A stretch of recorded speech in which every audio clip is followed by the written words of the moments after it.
What is up, YouTube? Today we will be taking a look at the AirPods Max, the ever so controversially priced AirPods Max. This is 1 week later, and I'm going to determine, was it a waste of money? Is it overpriced? Or is it just right? Let's get into the video, baby. So, these are the most controversially priced headphones in the consumer market to date.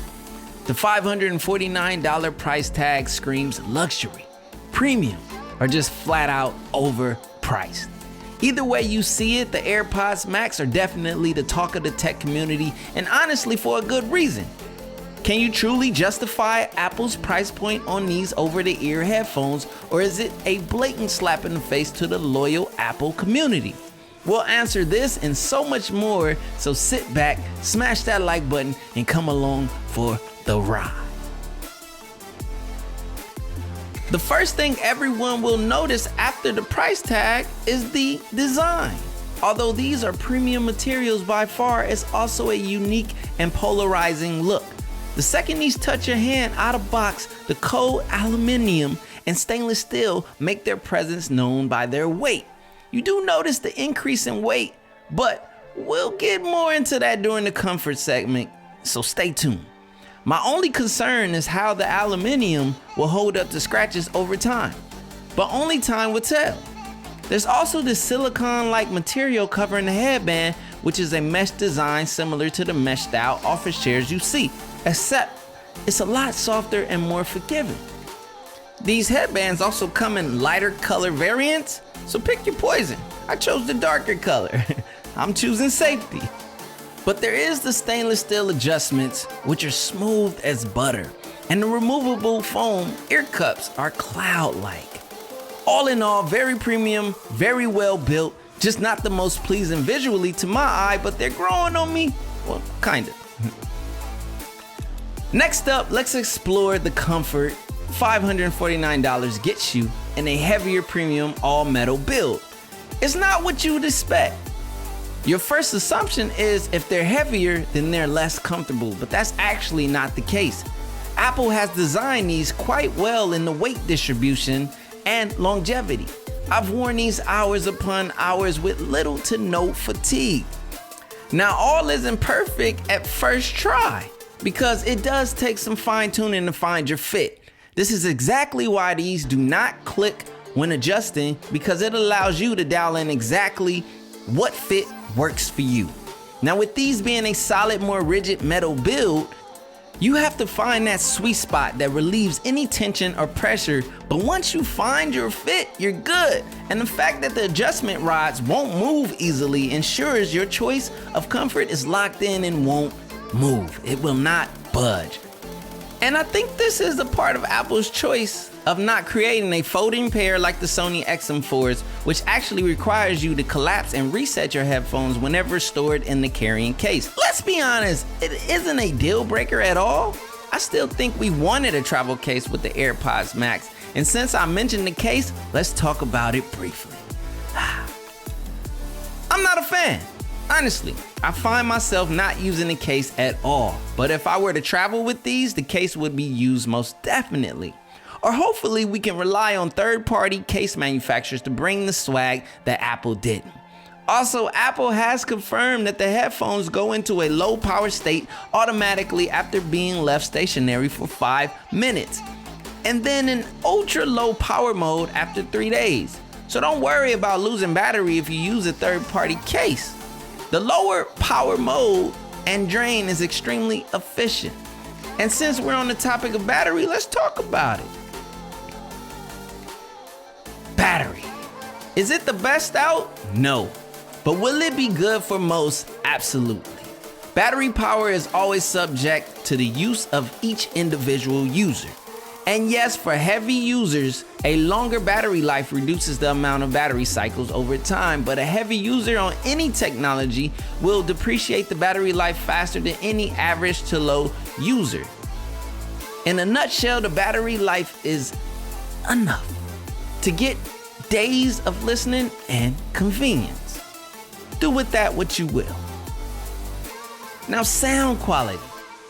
This is the area I was curious most about because that's a big part of any set of headphones. How good or how great do they sound? And how well is the frequency spectrum translated? I spent over a decade manipulating audio frequencies in the audio engineering world, so I understand sound. But honestly, when it comes to sound in this consumer market, it's strictly about balance and clarity. And Apple knocked it out of the park with these. Every single sound from low to mid to high is balanced, tamed, and properly placed in the soundstage.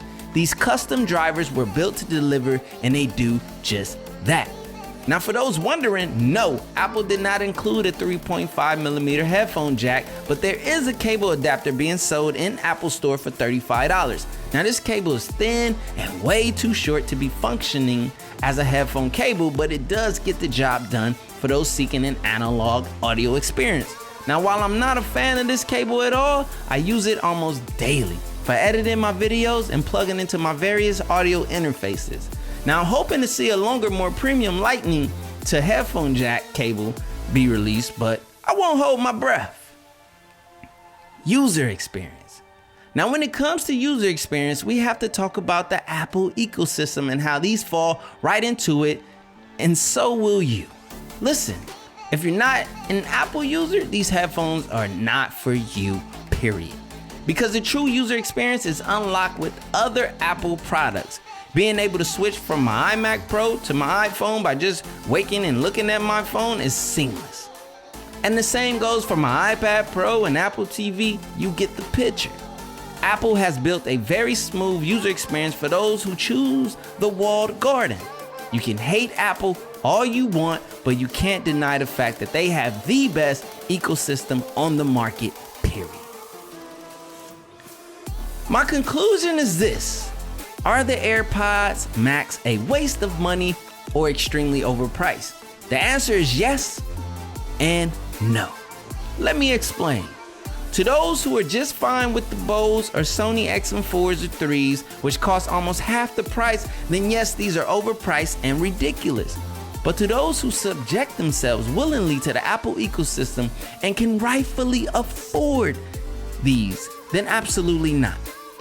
I would never encourage you to spend beyond your means when it's not a necessity. And for a lot of consumers, these are out of your means. The Sony XM4s are a great value in comparison and sound awesome, but they are not better than the AirPods Max. I would be lying if I said so.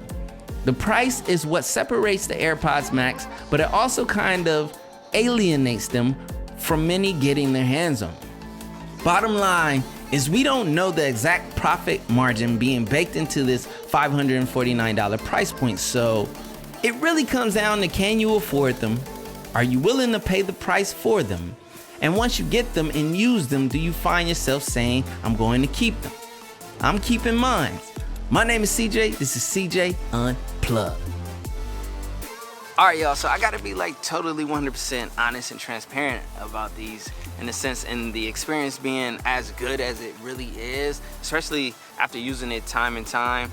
And like, I in no way want you to go outside of your means and the pricing and the cost and so forth, but I just gotta keep it a buck. These are absolutely phenomenal. And another thing I want to talk about, a lot of people were talking about the crown, the digital crown placement, and they made an assumption just because most headphones have buttons on the bottom that this wouldn't be the proper placement. But honestly, for the way that it works and you having to adjust your volume this way in the click, this is actually the more natural and normal feeling way to use it. So all in all, just even though I have some subtle, drawbacks with the way that the design is, and I think there could have been a little bit more swag there, all that matters is the user experience. And for any Apple user out there that's an Apple enthusiast inside of the Apple ecosystem, these check all of the marks. Like, this thing works absolutely phenomenally well. So I can recommend the AirPods Max, but I can't really recommend you go spend $549. That's your choice to be